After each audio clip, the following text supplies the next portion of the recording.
하나님께서 우리에게 주시는 말씀입니다. 말씀 누가복음 7장입니다. 7장 1절부터 10절까지 읽도록 하겠습니다. 누가복음 7장 1절부터 10절입니다.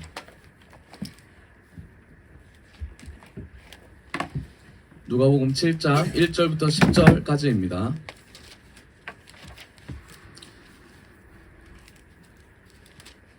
네, 제가 먼저 읽도록 하겠습니다. 예수께서 자기의 모든 말씀을 백성들에게 들려주신 뒤에 가버나움으로 가셨다.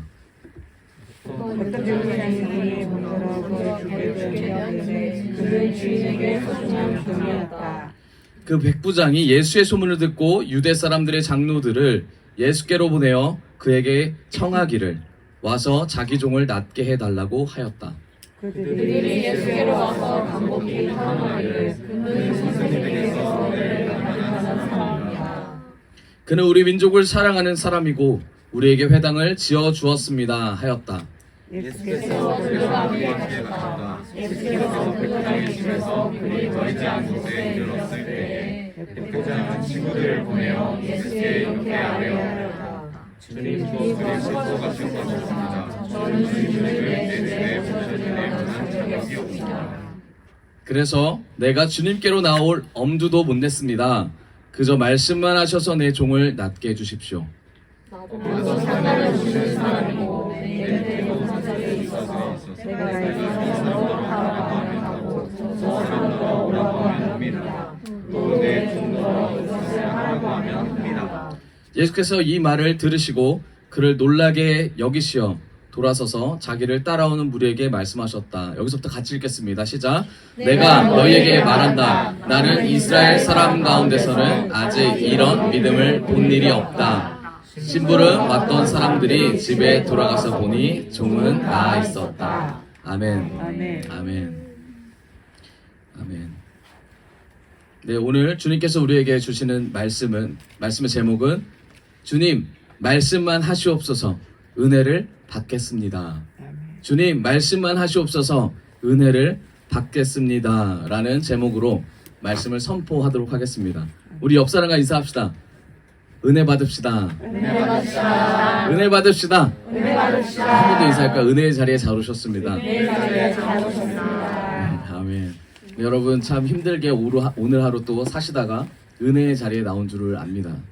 네, 말씀을 통하여서 우리에게 주시는 하나님의 음성과 그 의미를 깨달아 우리가 삶을 더 잘 살기를 원합니다. 네, 우리 오늘 본문을 보면 누가 나옵니까? 백부장이라는 사람이 나옵니다. 백부장, 그렇죠? 백부장. 신약에 보면 백부장이 총 6명 정도 나옵니다. 네, 누가 나오냐면 오늘 읽었던 이 가버나움의 백부장, 그리고 예수님의 십자가 사건을 책임졌던 백부장, 그리고 가이사랴 이달리아의 백부장이 나옵니다. 그리고 우리가 잘 아는 백부장 중에 한 명이죠. 밤에 예수님을 찾아간 백부장 누구죠? 고넬료입니다. 네. 그리고 바울이 예루살렘에서 고문당할 위기에 처했을 때 한 백부장이 바울을 도와줬던 그런 백부장이 한 명 있었고, 마지막으로 바울이 로마까지 호송될 때에 이 호송을 맡았던 백부장이 있습니다. 네. 백부장 많이 나오죠, 그렇죠? 백부장. 그 백부장이 누구일까요? 네, 백부장은 로마의 군대를 지휘하는 한 사람 중에 하나입니다. 한 개의 군단이 6,000명 정도라고 합니다. 6,000명. 네. 6,000명 정도인데 이 군단을 600명씩 쪼개면 10개가 되죠. 이 10개를 다시 100명 단위로 나누게 됩니다. 100명 단위로 나누게 됐을 때 이 100명을 관리 감독하고 지휘하고 있었던 사람이 이 백부장이었다. 네, 그럼 천부장은 뭡니까? 네, 이 백부장이 10명 모인 거를 이제 천부장이라고 하죠. 네. 그럼 백부장은 무슨 일을 했는가? 이스라엘을 주둔한 백부장은 당시에 치안 유지를 했습니다. 이 백부장은 누구에게 소속돼 있었냐면 로마에 소속돼 있었던 군인이었습니다. 로마는 이스라엘을 지배했던 나라입니다. 치안 유지를 했고 식민지, 그리고 그 식민지를 통치했던 그 사람들을 통치하면서 사람들의 안전을 책임졌던 게 이제 백부장이었습니다. 자, 그렇다면 백부장과 속국이었던 이스라엘의 관계는 어떠할까요? 좋을까요? 좋지 않을까요? 네, 좋지 않겠죠. 우리나라와 일본과의 관계였을 겁니다. 좋지 않은 그런 상황에서 오늘 성경에 이 백부장이 왜 등장했고 이 백부장을 통하여 주님께서 말씀하고자 하는 게 무엇일지를 좀 알아봤으면 좋겠습니다. 자, 그렇다면 여기 나오는 지명이 있습니다. 지명. 자, 우리가 백부장 알아봤어요. 자, 지명이 있습니다. 지명이 어디일까요? 이제 가버나움이라는 곳입니다. 여러분 잘 아시죠? 가버나움. 많은 기적과 이적이 있었던 곳입니다. 야, 우리 사진 한번 띄워주세요. 제가 사진을 갖고 왔습니다. 저도 잘 이해가 되지 않는 부분이어서 자 보이시죠? 이거 말고 앞에 거부터 볼까요? 자, 영어로 제가 갖고 왔는데 자, 저 맨 위에는 이제 레바논이라는 곳입니다. 나라 아시죠? 레바논. 자, 그리고 밑에 다마스커스 보시죠? 다마스커스. 지금 여기가 어디냐면 시리아의 수도입니다. 다마스커스. 네. 그리고 밑에 보면 요르단이 있고 예루살렘이 있습니다. 이스라엘과 요르단 사이에 저기 보이는 저기 그 하늘색으로 보이는 거 보이시죠? 저게 뭐 같으세요? 바다 같으세요? 강 같으세요? 네, 그쵸. 갈릴리 호수죠, 저게. 자, 그 다음 넘겨주세요. 저걸 좀 확대해 봤습니다. 자, 이거 말고 다음 겁니다. 자, 갈릴리 바다가 있습니다. 바다. 그 옆에 뭐가 있어요? 자, 가버나움 보이시죠? 가버나움. 자, 이 가버나움이 있습니다. 가버나움. 작은 도시처럼 보이십니까? 큰 도시처럼 보이십니까? 작은 도시처럼 보이잖아요. 자, 이 도시가 아주 큰 도시입니다. 자, 왜 크냐면 자, 당시에 예수님이 태어나신 곳이 어디일까요? 나사렛이죠. 나사렛. 말구유에서 태어나셨습니다. 나사렛에 총 30가구 정도가 살았다고 합니다. 그런데 이때 당시에 여기 살았던 인구가 2만 명 정도라고 합니다. 그러면 얼마나 큰 도시인지 알겠죠? 그럼 왜 클까? 자, 다시 띄워주세요. 자, 우리가 보지 못했던 모야라고 했던 그 사진 한번 봅시다. 이거 말고요. 네, 이거. 자, 모야라고 했던. 자, 보이시죠? 이 빨간색이 뭘 뜻하냐면 국제 도로를 뜻합니다. 도로입니다. 도로. 당시에 나와 있던 도로입니다. 다마스쿠스에서 시작해서 밑에까지 쭉 나오는데 자, 여기 걸치는 곳이 어디예요? 가버나움이라는 곳입니다. 가버나움. 자, 이제 꺼주세요. 자, 가버나움. 자, 제가 왜 이런 말씀을 드리냐면 가버나움은 어떤 곳이었냐면 첫 번째로 교통의 요충지였다. 그래서 많은 사람들이 왔다 갔다 했던 상업이 발달됐던 그런 곳이었다라는 거죠. 그리고 여기에 누가 있습니까? 백부장이 여기 있었다. 백부장이 있었던 이유는 뭐죠? 군사 주둔지가 여기 있었다라는 겁니다. 자, 가장 우리가 기억해야 될 게 하나 있습니다. 이 가버나움에 예수님이 등장하십니다. 예수님이 등장하셔서 우리가 마태, 마가, 누가, 요한복음을 보면 예수님이 등장하셔서 사역을 펼치십니다. 그 사역의 배경이 어디냐? 바로 이 갈릴리 주변 이 가버나움이 이제 등장하게 됩니다.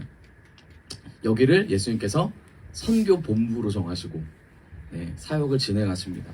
자, 어떤 일을 진행하셨냐면 중풍병에 걸린 백부장의 종을 고치셨고 열병에 걸린 베드로의 장모를 고치셨습니다. 그리고 침상에 누운 중풍병자를 고쳤던 곳이 어디라고요? 가버나움입니다.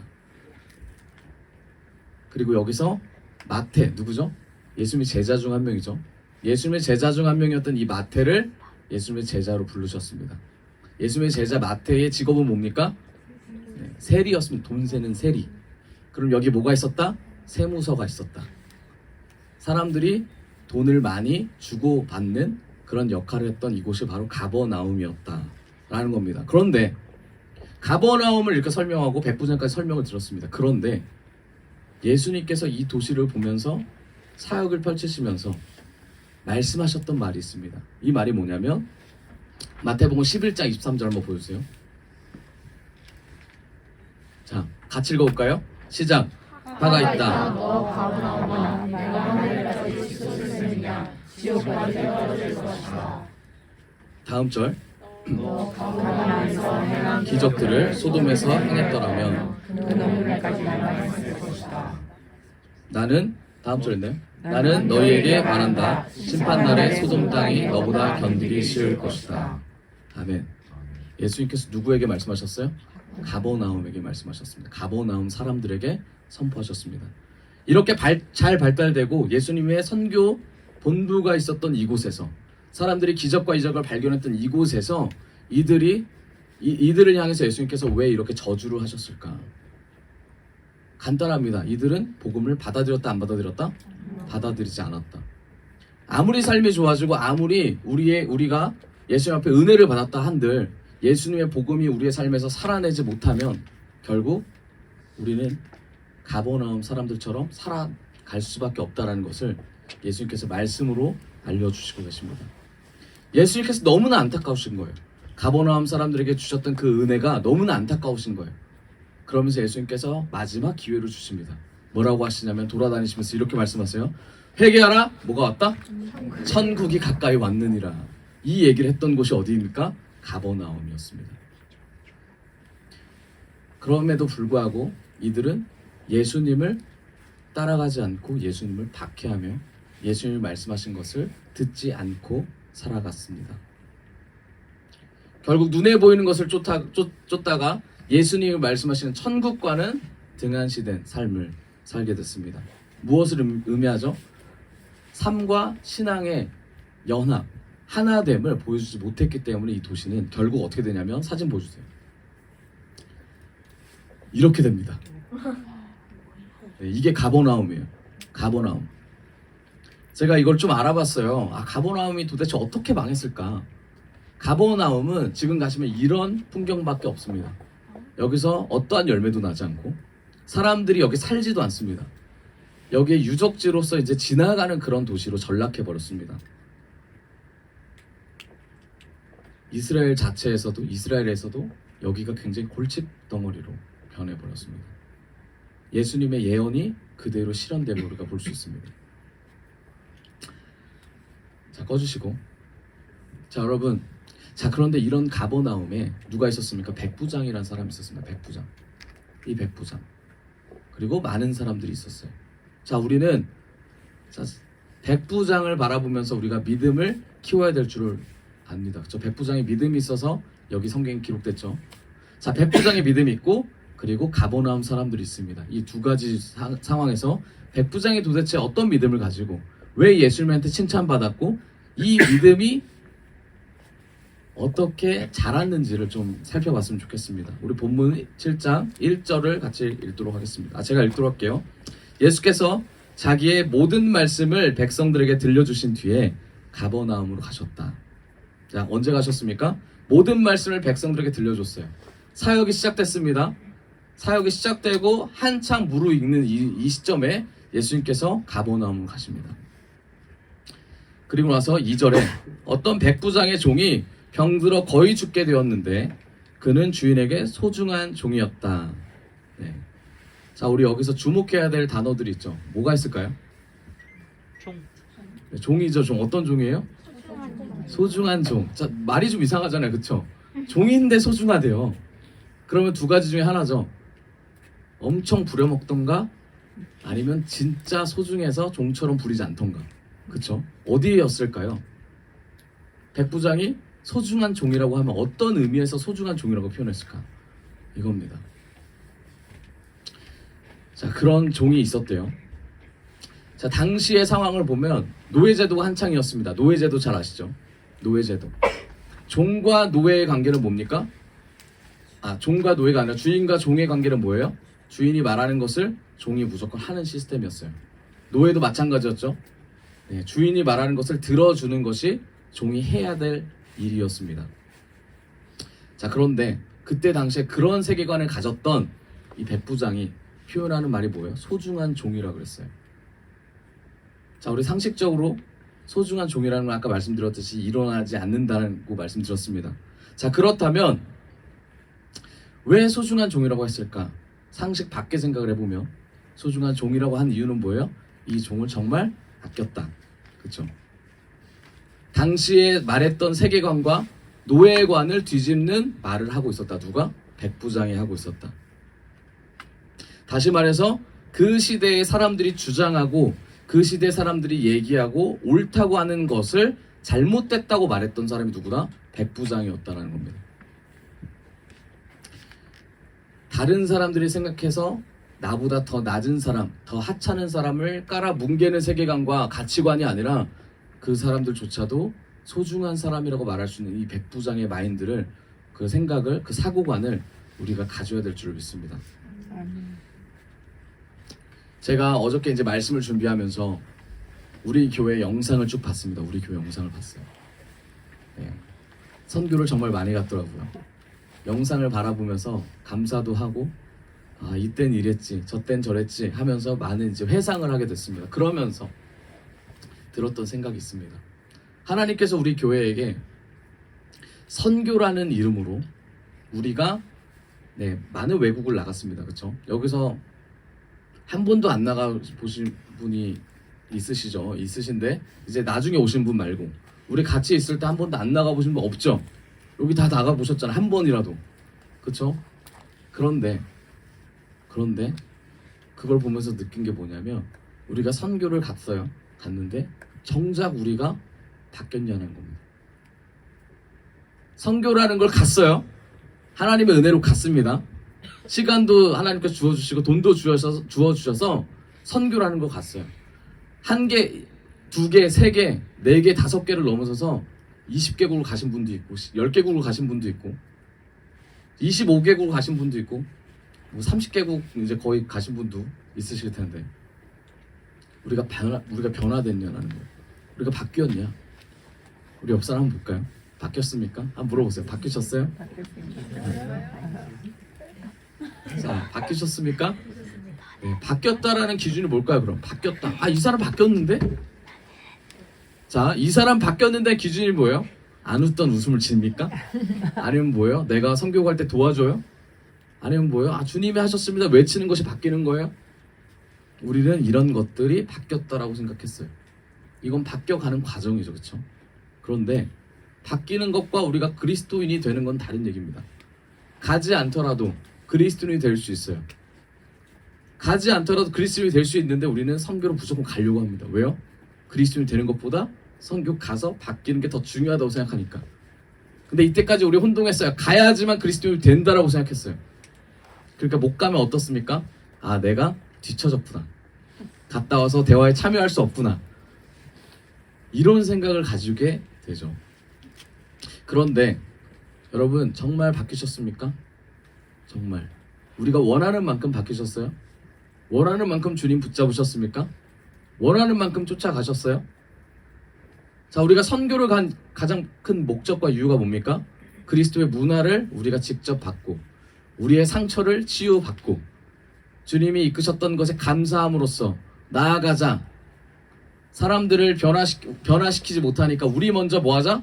변화받자. 우리 먼저 치유받고 우리 먼저 누리자 라고 해서 우리가 갔습니다. 치유되셨죠? 저주합니다. 그럼 다시 가야 됩니까? 변화되셨죠? 네. 세상에 보는 눈 바뀌셨죠? 네. 모든 눈이 열리셨고 다른 사람들, 세상 사람들 사는 거 보시면서 우리에게 주셨던 하나님의 은혜를 감사하셨죠? 네. 그런데 우리의 삶은 어떻습니까? 정말 그때 받은 그 마음과 말씀대로 지금 살아가고 계십니까? 정말 그래요? 저는 아니더라고요. 그때 감사하고 제가 영상을 보면서 제가 자연 보고 춤추던 모습을 제가 보면서 좀 부끄러웠는데 제가 지금 앞에 보이는 산 보면서 춤추지 않거든요. 지나가면서 꽃 보면서 제가 너무 이뻐라 하면서 안 그래요. 햇살 보면서 주님 오늘 날씨 주셔서 너무 감사 안 그래요. 더워 죽겠네 이럽니다. 우리 다 그렇잖아요. 주님이 주시는 자연에 대해서 만족하고 거기에 대해서 감사드리는 삶 우리 더 이상 안 하잖아요. 왜 그래요? 왜 그렇습니까? 주님이 우리에게 은혜를 안 주셔서 그렇습니까? 아니에요. 우리에게 은혜를 주세요. 아침 6시 전에 되면 해가 뜨고 밤 8시 전이 되면 해가 집니다. 매일매일 삶 속에서 지구는 돌고 있고 우리는 자고 일어나고 매일매일 은혜를 주세요. 그런데 우리가 감사를 잃어버리고 하나님 앞에 나아가지 못한 이유가 뭐예요? 왜 우리가 하나님 앞에서 하나님을 인정하지 못합니까? 그 이유가 뭐겠어요? 처음부터 우린 거기에 뭐가 없다? 관심이 없었다. 처음부터 우리는 우리의 선교와 하나님이 주신 은혜와는 별개였다라는 겁니다. 자, 우리 옆 사람과 인사합시다. 주님이 주시는 진정한 은혜를 받기를 원합니다. 주님이 주시는 진정한 은혜를 받기를 원합니다. 아멘. 결국 답이 나왔죠. 문화를 통해서 우리는 바뀔 수가 없다. 자, 그냥 여행가, 그냥 선교 갔습니까? 아니죠. 최선을 다해서 문화 프로젝트를 했습니다. 일석 전사님과 제가 기도하면서 계속 짰어요. 어떤 프로젝트 했어요? 부다페스트 가서 밴을 빌려서 위로 올라갔습니다. 산 꼭대기 가서 야경을 봤어요. 야경을 봤습니다. 도시의 아주 그 멋있는 헝가리 부다페스트의 야경. 그걸 보면서 어떤 말을 했어요? 와우, 두오모 성당보다 조금 별로다. 이런 얘기를 하면서 그렇게 선교라는 걸 했습니다. 또 어떤 걸 했어요? 뭐 말로 하면 끝이 없죠. 우리 또 어디예요? 첫 번째 동계올림픽이 열렸던 곳이 어디입니까? 샤모니, 프랑스와 이탈리아와 또 뭐야, 스위스 국경지. 얼마나 멋있어요. 몽블랑이라고 들어보셨죠? 명품 몽블랑 말고 진짜 몽블랑 산입니다. 몽블랑 산. 그 산 꼭대기에서 뭐 했어요? 2000m까지 그 엘리베이터 같은 거 리프트 타고 올라가가지고 어떻게 했습니까? 거기서 패러글라이딩 하면서 내려왔잖아요. 그렇잖아요. 그쵸? 내려오면서 어땠어요? 우리가 하나님 영광 돌립니다. 하나님 주님밖에 없어요 하면서 30분 동안 그거 돌면서 내려와서 아니에요. 다음부터 안 해야지. 어지러워 죽겠네. 토할 뻔했어. 그랬잖아요. 우리가 처음부터 뭐가 없었다? 우리 안에 감사가 없었다. 예수님이 말씀하시는 그 은혜를 우리가 볼 수 있는 뭐가 없었다? 눈이 없었다라는 거예요. 결국 뭐예요? 문화를 채워줘도 이 문화를 통해서 예수님이 들어간다 한들 삶으로 살아낼 수 있는 힘이 없다라는 거예요. 아무리 매겨봤자. 우리 거의 20년 동안, 20년 맞나요? 20년 동안 아주 오래 전부터 어른들 고생 많이 하셨잖아요. 토요일마다 모여가지고 애들 떡볶이 해주고, 그 물 말아 먹는 짜장 뭐죠? 짜장 스낵? 짜장 범벅? 그거 주면서 애들 보고 계속 와라. 얼마나 열심히 하셨어요. 그쵸? 최선을 다하셨잖아요. 그 감귤 주스 아직도 기억나요. 토요일마다 롯데마트에서 산 롯데 거죠. 롯데에서 산 감귤 주스를 따라주면서 애들아 맛있지 했는데 애들 표정이 어때요? 왜 감귤 주스 줘요? 오렌지 주스 안 주고. 입맛이 올라갔어요. 문화가 형성됐어요. 감사합니까? 안 해요. 진라면 순한맛 줬다고 화내요. 매운맛 안 줬다고. 왜 우리 입맛을 아직도 모르냐? 그랬습니다. 스키장도 못 가는 우리 친구들에게, 우리 그때 주일학교였던 친구들, 중등부 친구들 다 데리고 어디 갔어요? 스키장 갔어요. 너희가 방화동에서 눈 갖고 눈사람 만들 수 있어도 스키는 절대 못한다. 그래서 엄청 많이 갔죠. 비발디 가가지고 계속해서 어떻게 했습니까? 문화라는 걸 알려줬어요. 온천이라는 건 이런 거야. 온천을 제대로 즐기려면 스키를 2번 타고 내려와가지고 물에 담갔을 때 와 시원하다. 그 느낌을 니네가 알아야 돼. 이걸 계속해. 그리고 뭐합니까? 저녁에 삼겹살 파티가 있어. 기대해. 이거 했잖아요. 애들 먹인다고 어떻게 했어요? 성우 리조트 가서는 어떻게 했습니까? 자리가 없어가지고 자동차 문 열고 브루스타 켜가지고 삼계탕 끓였잖아. 고기 먹어야 스키 탄다. 문화가 들어가 예수 믿는다. 문화가 들어갔으면 옆 사람 바라봅시다. 문화가 들어갔습니까? 문화가 들어갔어요? 끝이 없어요. 문화라는 건 끝이 없습니다. 어디까지 가야 돼? 이슬람 문화까지 들어가야 돼요. 끝이 없어요. 근데 주님에 대한 마음, 주님이 주셨던 은혜, 감동, 그걸 잃어버리는 거 계속해서. 영국에서 어떤 일이 있었습니까? 뒤에 오시는 집사님 침대 마련해놓는다고, 좋은 침대 마련해놓는다고 침대를 쫙 깔아놨어요. 방에다가 침대를 딱 해놨습니다. 늦게 오시는 분 은혜를 더 받게 해달라고. 근데 그분이 오셨어요. 잠을 주무셨습니다. 다음날 안색이 안 좋으세요.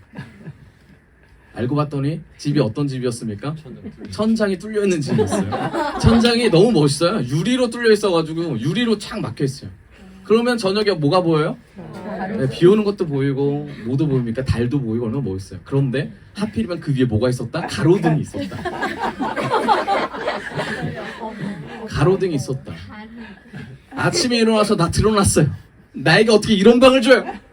그랬던 타키옹 다시 다 웃음이잖아요, 그렇죠?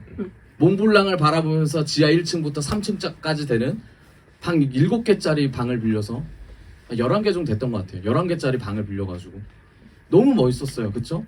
그 방 다 기억하실 거예요. 그런데 난리 났죠, 그렇죠? 왜 나는 산 쪽에 안 주고 나는 앞쪽에 줬냐? 앞에도 되게 멋있거든요. 우리 장년부들 중에 많이 난리를 쳤습니다. 하지만 다시 한번 주님의 은혜를 붙잡았던 시간이 있었죠. 그런데 그럼에도 불구하고 이 문화가 우리에게 들어왔냐는 거 아니죠. 아니에요. 미국을 가든지 아니면 우주를 가든지 세계 일주를 하든지 이 문화는 예수 문화가 들어가지 않으면 예수님의 문화로 살아갈 수가 없습니다. 예수의 문화로 살아갈 수가 없습니다.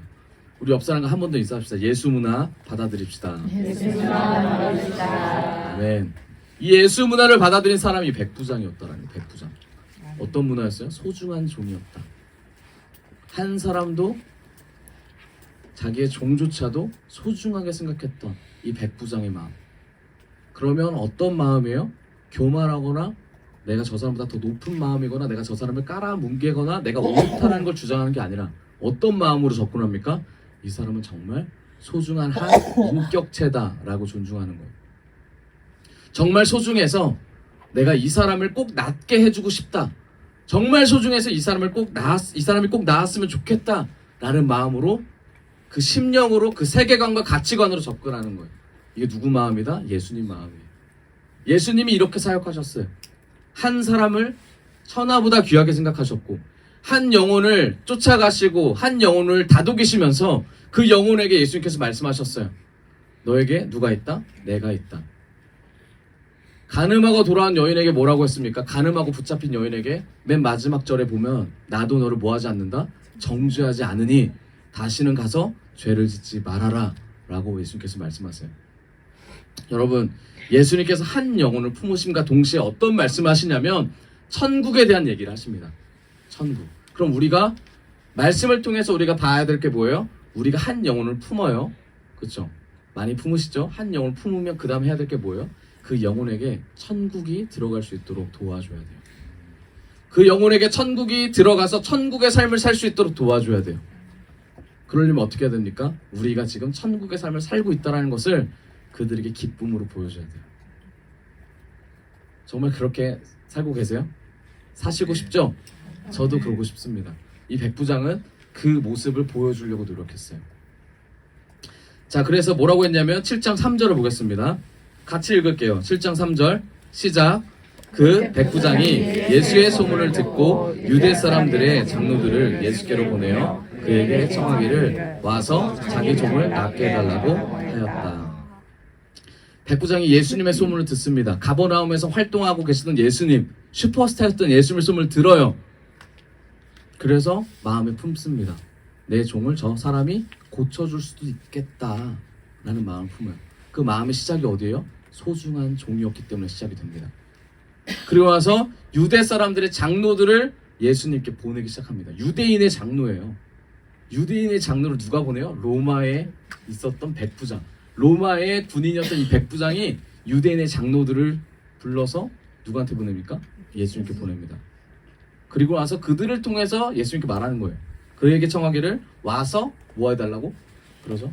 나의 종을 뭐 해달라고 합니까? 치료해달라고, 낫게 해달라고 합니다. 여기서 우리가 의문점을 품어야 돼, 그쵸? 로마 백부장과 유대인들과는 어떤 관계다? 네, 무슨 관계라고요? 안 좋은 관계죠. 원수 관계, 싸우는 관계. 그런데 유대인들이 지지하고 있었던 누가 가요 지금? 장로들이 어디 가요? 예수님께 가요. 누구의 부탁을 듣고? 로마의 백부장 얘기를 듣고. 자, 여기서 힌트죠.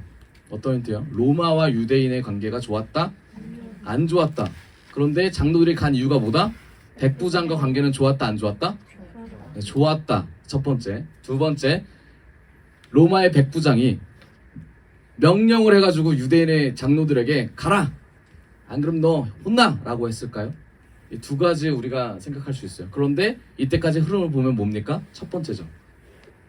로마의 백부장이 사랑하는 자기의 종을 위해서, 그렇죠? 유대의 장로들을 보낸 이유는 장로와의 관계도 아주 좋았다라는 걸 알 수 있어요. 그럼 백부장은 어떤 사람이에요? 이미 관계가 잘 되는 사람이었죠. 관계가 어떤 관계입니까? 인간관계를 얘기하는 거예요. 인간관계. 인간관계는 그럼 누구와의 관계입니까?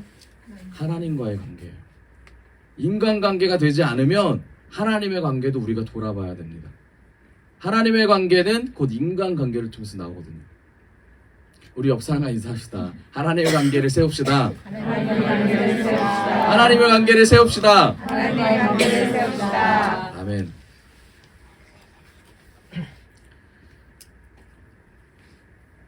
백부장이 예수님의 소문을 듣습니다. 많은 병을 치유했다는 소리를 들어요. 중풍병이든 환자를 치유했고, 귀신을 쫓아냈다라는 소리를 듣습니다. 그래서 희망을 가지게 돼요. 백부장은 두 가지를 가지게 되는데, 첫 번째, 예수님을 기대하는 그 희망을 가지게 돼요. 어떤 희망이에요?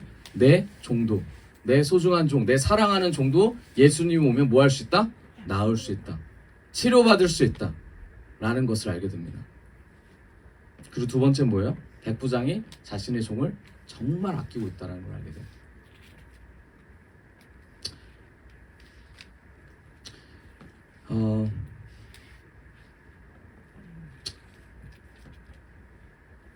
자, 7장 5절을 같이 읽겠습니다. 7장 5절. 자, 시작. 그는 우리 민족을 사랑하는 사람이고 우리에게 회당을 지어 주었습니다. 하였다. 자, 여기서 이제 힌트가 나오죠. 왜 유대인들의 장로가 이 사람의 부탁을 들어서 예수님께 갔는지가 이제 힌트가 나옵니다. 그 이유가 뭐예요? 회당을 지어줬대요. 근데 그 전에 뭡니까? 우리 민족을 사랑하는 사람이라고 장로들이 얘기를 해요. 그럼 예수님께 갑니다. 회당을 지어줬다고 하고, 우리 민족을 사랑했다라고 이제 얘기하면서 가요. 그러면 왜 회당을 지어줬을까요? 왜 회당을 지어줬을까요? 제가 이제 퀴즈 내는 게 아닙니다, 여러분. 생각 한번 해보세요. 왜 회당을 지어줬냐면 관심도 없어요. 사실 백부장이든 로마 사람들이든 유대인들 하찮게 보는데, 얘네들이 믿는 신이든 모여서 지내는 곳이든 거기서 예배를 드리든 뭐 장구를 치든 거기서 욕을 하든 관심 있겠어요? 관심 없어요. 그런데 이 백부장이 왜 회당을 지어줬냐면 누구에게 관심이 있었다? 유대인들이 믿는 하나님에 대한 관심이 있었다. 유대인이 섬기고 있는 이 하나님이 누군지에 대한 관심이 있었다. 그럼 시작부터 누구부터 시작합니까? 하나님부터 시작한 거예요. 우리가 종을 통해서, 소중한 종을 통해서 백부장을 바라보지만 이 백부장의 시작은 하나님의 관심부터 시작하는 거예요. 하나님의 관심이 생김과 동시에 어떻게 나갑니까? 말이 바뀝니다. 나의 그냥 종이 아니라 소중한 종이다. 행동이 바뀝니다. 소중한 종을 어떻게 하면 낫게 할 수 있을까? 모든 관심사가 영혼에게 쏠리게 돼요. 백부장을 통해서 보게 된 우리가 보게 되는 건 뭐예요? 결국 하나님 중심의 사람만이 사고가 바뀌고 뭐가 바뀐다? 세계관이 바뀌고 눈이 바뀐다는 걸 알 수 있습니다. 우리 주변이 안 바뀌세요? 내 주변 사람들이 안 바뀌세요? 그럼 우리를 돌아봐야 돼. 나를 돌아봐야 돼.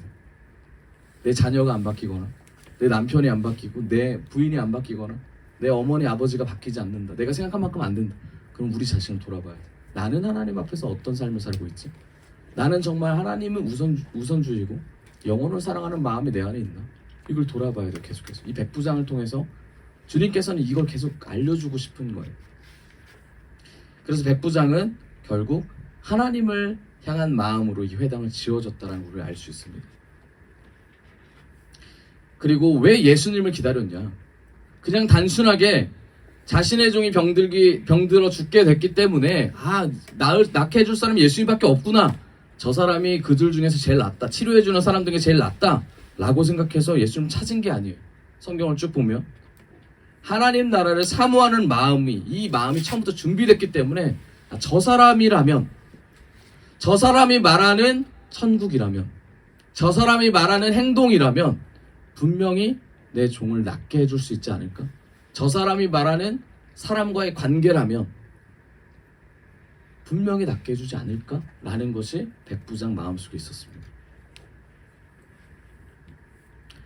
7장 4절 5절 다시 보면 7장 4절 5절 보겠습니다. 그들이 예수께로 와서 간곡히 탄원하기를 그는 선생님에게서 은혜를 받을 만한 사람입니다.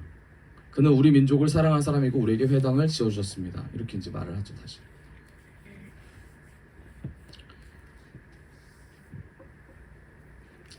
7장 6절을 읽겠습니다. 한번 읽어봅시다. 시작. 예수께서 백부장의 집에서 우리 멀지 않은 곳에 이르렀을 때에 예수께 이렇게 말하였다. 주님, 더 수고하실 것이 없습니다. 저는 주님을 내 집에 모셔드릴 만한 자격이 없습니다. 아멘. 예수님께서 누구와 함께 걸어가고 계십니까? 지금 장로들이랑 함께 걸어가고 계셨어요. 장로들이 백부장을 통해서 예수님을 데려오는 역할을 맡았습니다. 그리고 걸어가고 있는 도중에 백부장 집에서 그리 멀지 않은 곳에 이제 이르게 됩니다. 근데 백부장이 갑자기 자신의 벗들, 친구들을 다시 그 누구한테 보냅니까? 예수님한테 보내요. 보내서 뭐라고 그러냐면, 주님, 더 수고할 일이 없어요. 저는 주님을 내 집에 모셔드릴 만한 자격이 없습니다. 라는 것을 친구들을 통해서 전해요. 뭐 이상하지 않으세요? 뭔가 이상하지 않으세요? 백부장을 초대했고 소중한 종을 고쳐준다고 하는 믿음도 있었고 나오는데 갑자기 친구를 통해서 다시 말하는 거예요. 주님 오지 마세요. 주님 오지 마세요. 그 얘기를 하면서 뭐라 그래요? 내가 우리 집에 당신을 모실 만한 뭐가 없다? 자격이 없다라는 말을 해요. 갑자기 태도가 바뀝니다. 그렇죠? 갑자기 태도가 바뀌어요. 백부장의 태도가 왜 바뀌었을까요? 그리고 나서 이런 말을 합니다. 7장 7절에 백부장이 태도가 바뀐 결론이에요, 이게. 자, 그래서 내가 주님께로 나올 엄두도 못 냈습니다. 그저 뭐하라 하죠? 말씀만 하셔서 내 종을 낫게 해주십시오. 말씀만 해달래요. 말씀만 해달래요.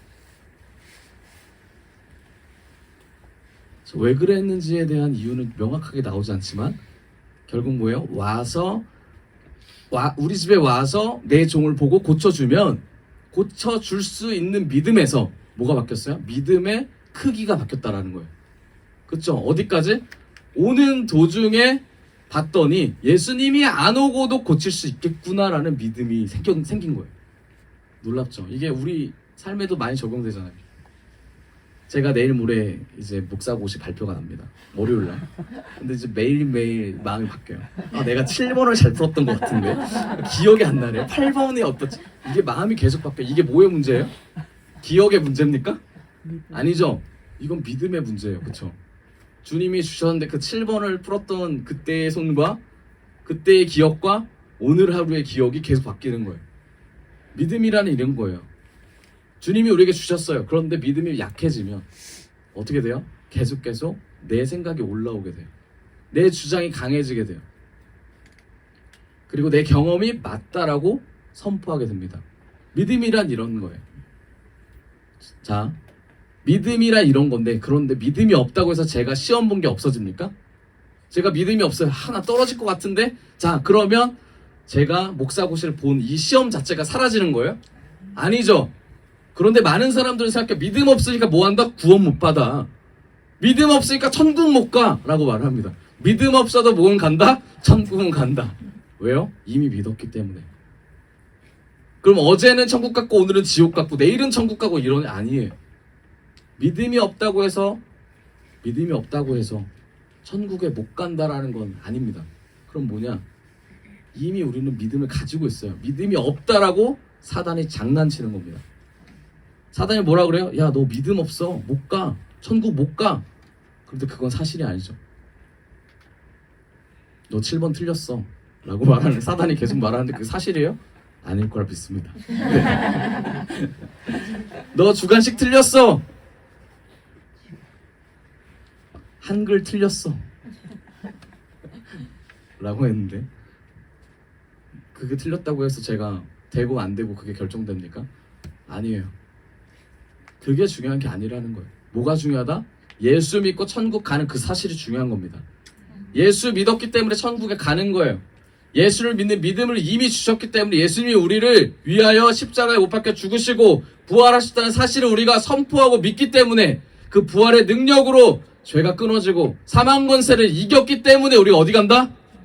천국에 간다라는 겁니다. 그런데 사단은 계속해서 우리를 공격해요. 인성이 개판이니까, 믿음이 이거밖에 안 되니까, 말과 행동이 본이 안 되니까 계속해서 우리를 건듭니다. 계속해서 우리를 미혹시켜요. 미혹시키면서 뭐라 그래요? 잘 살아야지. 그러니까 잘 살아야지. 너만 잘 먹고 너만 잘 살면 땡이냐? 이웃사랑 해야지. 이렇게 말해. 뭐 없이? 주님을 사랑하고 주님께 나아가는 마음 없이. 여러분, 선교를 가는 거, 문화를 받아들이고 되게 중요해요. 되게 중요합니다. 이제 이슬람 문화 가가지고 주님 외쳐보세요. 복음이 전해질까요? 아니죠. 내리자마자 바로 죽임을 당할 겁니다. 그걸 순교라고 할 수 있을까요? 예수님을 말하지 않고 죽었는데 순교라고 할 수 있을까요? 야! 했는데 죽었어요. 자기 모여서 야! 했는데 죽었어요. 이게 순교예요? 순교죠. 순교인데 그들에게 복음이 전해질까요? 안 전해져도 예수의 흐름, 예수님의 마음은 계속해서 흘러가겠죠. 그런데 정말 믿음이 성장한 사람이라면 어떤 행동을 해야 되는지, 믿음이 성장해 가는 사람이라면 정말 어떻게 그리스도를 나타내야 되는지 이제 우리가 그걸 해야 되지 않겠습니까? 22개국을 다니고 25개국을 다니고 우리가 해야 될 건 뭐예요? 30개국 찍어야겠다 이게 생각이에요? 아니에요. 22개국을 다니면서 주님이 주셨던 은혜를 다시 한번 회상하는 거예요. 결혼을 하신 분들이 거의 대부분이죠. 아닌가요? 네, 거의 대부분인데, 결혼을 하신 분들이 내 남편이 싫다고, 내 부인이 싫다고 뭐래요? 결혼하지 마! 결혼하지 마! 결혼하지 마! 그럽니까? 아니죠. 이제 우리가 해야 될 건 뭐예요? 결혼을 통해서 주셨던 은혜들을 다시 묵상할 필요가 있습니다. 내 파트너라고 부를 수도 있고, 그쵸. 동역자로 부를 수도 있는데, 그 사람들을 통해서 우리가 변화됐다면 하나님께 감사를 드려야죠. 그런데 결혼하지 말라고 전하는 전도사가 되면 안 돼요.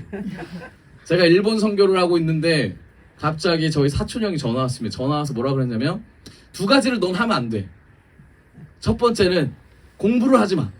저희 사촌 형이 공부를 열심히 해서 지금 박사 이제 했는데, 절대 인간이 하지 말아야 될 거는 박사를 하는 게 아니야.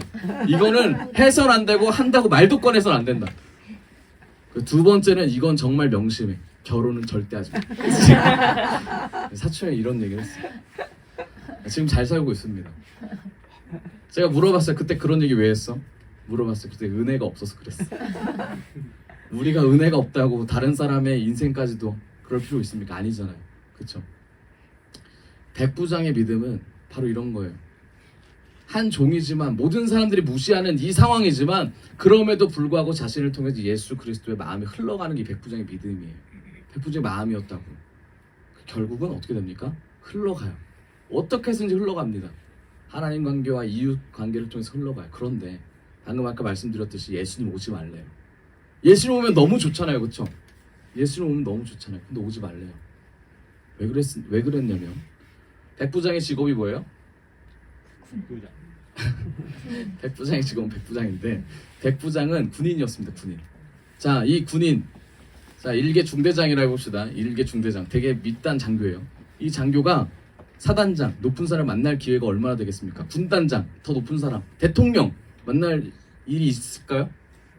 없죠. 명령에 그냥 이거 하는 거예요. 또 만날 일이 없습니다. 그런데 권한을 가졌어요, 안 가졌어요? 대통령이 말하는 군대의 권한을 가졌습니까, 안 가졌습니까? 가졌어요. 백부장이 이걸 깨달은 거예요. 뭘 깨달았냐? 예수님이 병 고치고 치유하시고 귀신 쫓아내는 사실을 알았어요. 그렇죠? 알았죠? 알았는데 몰랐던 사실이 하나 있었어요. 예수님이 직접 오셔야 된다는 사실을 알고 있었어요. 그러니까 자기의 생각인 거죠. 예수님이 직접 오셔서 치료를 시켜주는 것이야말로 진짜 치료다라는 걸 알게 됐어요. 그런데 생각을 해본 거예요. 내가 백부장으로서 권한을 내세울 때 로마 황제가 나한테 직접 와가지고 옆에서, 자, 얘를 사용하도록 하여라. 네! 하면서 이렇게, 얘에게 돈을 뺏도록 하여라. 네! 하면서 이렇게 하는 것이 아니다라는 사실을 알게 됐어요. 그럼 무슨 말이냐면, 내가 백부장이면 로마 황제를 만나지 않아도 임명받은 그대로 내가 로마 황제의 권한을 가지고 군대에서 사용할 수 있는 것처럼 예수님이 하나님의 아들이라면, 그분이 능력을 가졌다면, 그분이 정말 하나님의 권세를 가지신 분이라면 오지 않고도 뭐 할 수 있다? 치유를 시킬 수 있겠구나 라는 믿음을 가졌어요. 여러분, 믿음의 깊이가 보지 않고도 치료하는 것을 넘어섰죠. 어떤 믿음이에요? 아, 저 사람이 진짜 하나님의 아들이다. 와, 저 사람이 진짜 치유하는 능력자다. 와, 저 사람을 통하여 일하실 뭔가가 기대가 된다. 이게 백부장의 마음이었어요. 여러분, 그럼 우리로 다시 돌아봅시다. 세계 선교를 갔어요. 지금 선교라는 이름으로 계속 펼쳤습니다. 계속 갔어요. 오스트리아 빈에서 여러분 뭐 하셨어요? 우리 뭐 했죠? 가서? 쇼핑 안 했어요. 뭐 했어요? 거기서 음악회 갔어요. 음악회. 직관할 수 있는 음악회, 20명 들어가는 음악회, 빨리 클릭해가지고 들어가서 20명 들어가서 음악회를 봤습니다. 다 같이 모여서 CD도 들고 그 찍었어요. 사람들 바라보면서. 그런데 그리고 우리가 영국 가서 뭐 했어요? 라이온킹 봤잖아요. 기억나시죠? 라이온킹. 네, 보신 분들 기억나실 거예요. 우리가 그냥 즐겁다, 신기하다 그렇게 끝났습니까? 아니에요. 이제는 그걸 넘어서야 된다는 거예요. 뭐예요? 문화를 통해서 주님이 우리를 변화시킨 것처럼 우리 또한 주님을 문화를 통해서 전할 게 뭐가 있을까? 이 생각을 계속해서 가져야 된다는 거예요. 백부장은 하나님의 전능하심을 발견했던 사람입니다. 여러분, 문화를 통해서 우리를 사용하신다면 사용하실 거라 믿죠, 그렇죠? 그렇기 때문에 이미 우리를 훈련시켰잖아요. 이미 우리를 훈련시켰습니다. 어린이부터 장성까지 우리 모두 훈련시켰어요. 이제 5시간, 10시간 타는 비행이 아무것도 아니잖아요, 그렇죠? 아무것도 아니진 않지만 그래도 괜찮잖아요. 그런 것처럼 하나님께서 우리를 계속해서 훈련해 이 시기를 거쳐서 결국 뭘 봐라? 하나님이 우리를 훈련시키는 이유를 바랍니다. 백부장은 그것을 점점 알아가기 시작했어요. 그래서 어떻게 됐어요? 예수님이 단지 병을 고치는 사람이 아니구나, 그걸 알게 됐어요. 그래서 어떻게 됩니까? 그걸 넘어서서 예수님이 병을 고치는 걸 넘어서서 정말 하나님의 아들이구나, 거룩하신 분이구나를 마음속 깊이 알게 됩니다. 그게 어디 나와요? 우리가 방금 읽었던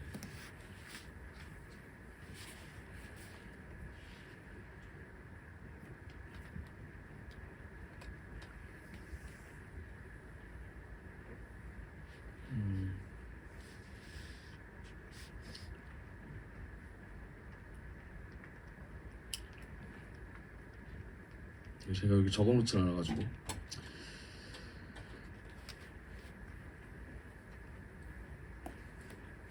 7장 7절을 다시 보면, 내가 주님께로 나올 엄두도 못 냈습니다. 그저 말씀만 하셔서 내 종을 낫게 해주십시오. 말씀만 해서 낫게 해달라는, 아까 말씀드렸듯이 주님이 어떤 분인지를 백부장이 알아갑니다. 자, 그리고 7장 8절, 나도 상관을 모시는 사람이고 내 밑에도 병사들이 있어서 내가 이 사람 보고 가라 하고 하면 저 사람 보고 오라고 하면 옵니다. 또 내 종더러 이것을 하라고 하면 됩니다. 그리고 9절에 예수께서 이 말을 들으시고 뭐 했다? 그를 놀랍게 여기셔서 그래서 돌아보신 겁니다. 자기를 따라오는 무리에게 그리고 말씀하세요. 뭐라고 말씀하시죠? 같이 읽어봅시다. 시작. 내가 너에게 말한다. 나는 이스라엘 사람 가운데서는 아직 이런 믿음을 본 일이 없다 라고 말씀하십니다. 자, 잘 가고 있었던 사람들을 돌아보시면서 예수님께서 백부장에서 얘기하셨다라는 건 뭐예요? 이 사람들은 이 믿음을 가졌다 안 가졌다? 가지지 않았다라는 거죠. 백부장이 생각하는 나에 대해서 너희들은 이걸 아냐? 모르지? 알았으면 좋겠다. 이게 예수님의 마음이었어요. 놀랍게 여기셔서 돌아서서 무리에게 말씀하십니다. 그런데 놀라운 게 있어요. 이걸 보면 뭐가 있냐면 예수님을 따라다니는 사람들이 많았다라는 거죠. 그런데 정작 백부장의 믿음을 가진 사람이 있었다? 없었다라는 겁니다. 정작 예수님의 마음을 받아서 백부장처럼 했던 사람이 있었다? 없었다라는 겁니다. 그래서 예수님께서는 그 마음을 너무나 잘 아셨기 때문에 너희들이 나를 따라오는 것만, 주구장창 따라오는 것만 하지 말고 이 사람처럼 믿음을 가지기에 힘써라. 이게 예수님이 하고자 하는 말씀입니다. 오늘날 우리에게도 말씀하시죠. 우리가 교회에 나와서 충성합니다. 하나님 앞에 충성하면서 나아갑니다. 하나님이 주신 의지, 자유의지로 우리가 이 자리에 앉아있어요. 하나님을 생각하면서 하나님을 높인다라는 우리의 면목상으로 이곳에 앉아있습니다. 그런데 우리가 이곳에 앉아있음에도 불구하고 주님은 우리를 돌아보시면서 무리다 라고 말씀하실 수도 있어요. 무리다. 그 이유가 뭡니까? 예수님의 마음을 가지지 않았기 때문에 무리다 라고 말씀하실 수 있습니다. 그렇지만 백부장은 달랐죠. 백부장은 달랐어요. 자, 백부장을 통해서 주님께서 말씀하고자 하는 게 너무나 많이 있지만 구원에 대해서 말씀하고자 했어요. 구원. 자, 마태복음 8장 11절에 이런 말씀이 있습니다. 제가 읽어보겠습니다. 너희에게 이르노니 동서로부터 많은 사람이 이르러 아브라함과 이삭과 야곱과 함께 천국에 앉으려니와 나라의 본 자손들은 바깥 어두운 데 쫓겨나 거기서 울며 이를 갈미 있으리라 라고 하시며, 네, 이렇게 말씀하셨어요. 그러면서 뭐라고 하시냐면 원래 있었던 사람들은 밖으로 쫓아나서 이를 갈 거고 밖에 있던 사람들은 구원을 받을 것이다. 이게 예수님 말씀이에요. 누구를 빗대서 말씀하신 거예요? 이방인의 구원을 빗대서 말씀하신 거예요. 백부장 누구예요? 이방인이었어요. 백부장 이방인이었어요. 그런데 구원 받았습니다. 이 사람의 믿음을 높이 평가했어요. 그 이유가 뭐예요? 아까 말씀드렸듯이 이 사람은 하나님의 거룩하심을 알았고 이 거룩하심을 쫓아갔고 거룩하심 때문에 생활과 삶이 변했던 사람입니다. 소중한 종을 끝까지 하나님의 눈과 관심으로 받고 그 예수님을 발견하는 아주 믿음의 높이가 올라갔다라는 거죠. 그러면서 예수님은 이 사람을 통해서 일어나는 모든 일에게 어떻게 됐어요? 구원이라는 단어를 말씀하셨습니다. 여러분, 간단한 믿음 장일 수 있어요. 아, 나도 백부장 같은 믿음을 가져야죠. 이런 생각을 할 수 있어요. 하지만 백부장은 간단한 믿음이 아니었습니다. 삶을 살아내는 믿음이었어요. 나를 낮게 여기고 겸손하게 여기면서 주님 말씀하시는 것에 순종하고 나를 주님 앞에 다시 돌아보면서 하나님, 정말 내가 들어야 될 말이 뭡니까? 하나님, 우리 집에 정말 필요한 게 뭡니까? 하나님, 주님의 전능하심과 구원하심과 역사하심을 믿습니다라는 이 백부장의 마음속 고백이 삶으로 나타났다고 봅니다. 누가복음 7장 10절. 결과적으로 어떻게 됩니까? 같이 우리 한번 선포해 봅시다. 시작. 신부로 왔던 사람들이 집에 들어가 보니 종은 나아 있었다. 아멘. 아멘. 종은 나아 있었다. 우리가 이 스토리를 안다면 종이 나았다라는 사건에 집중하지 않습니다. 그렇죠? 백부장이 한 행동과 백부장을 통하여 예수님께서 일하시는 것들을 우리는 볼 수 있어요. 그렇죠? 백부장, 이런 사람에게, 여러분 우리가 생각해보세요. 이런 사람에게 은혜를 안 주시겠어요? 그렇죠? 주시겠죠? 우리가 이런 믿음을 가지고 하나님, 우리의 믿음을 더 올려주시옵소서. 하나님, 구원받은 확신이 있습니다. 삶을 구원받은 자로서 살 수 있도록 우리와 동행하여 주시옵소서. 말씀의 결론을 맺겠습니다. 이방인이었던 백부장, 이 믿음을 통해서 종임에도 불구하고 병을 낳았습니다. 복음이, 그리고 구원의 역사가 하나님이 선택한 민족, 이 이스라엘 선민 민족, 이 민족을 떠나서 이방인에게도 흘러감을 믿습니다. 그렇다면 우리가 우리 가족들의 복음화가 되지 않았다면 걱정할 필요 없죠. 그렇죠? 여기서 희망을 찾을 수 있어요. 어떤 희망을 찾을 수 있어요? 믿지 않는 내 자식들, 주님을 떠난 내 자식들, 또는 뭡니까? 내 남편, 내 부인, 내 어머니, 아버지, 믿지 않지만 하나님이 분명히 구원 계획을 가지고 계시는구나. 내가 그들에게 말해서 되는 게 아니라 정말 그들을 치유하신 하나님은 누구다? 내가 믿는 전능하신 하나님만이 치유하실 수 있구나. 그러면 눈을 바꿔야죠. 어떻게 바꿔요? 주님이 말씀하시는 곳으로 가셔서 주님이 원하시는 행동을 하시고 나의 믿음을 주님 앞에 고백하셔야죠. 계속해서 고백하시면서 하나님, 부족하지만 나아갑니다. 하나님, 부족하지만 하나님은 찾습니다. 이 고백을 통하여 우리가 더욱더 주님 찾기를 원합니다. 아멘. 네, 우리 같이 찬양합시다.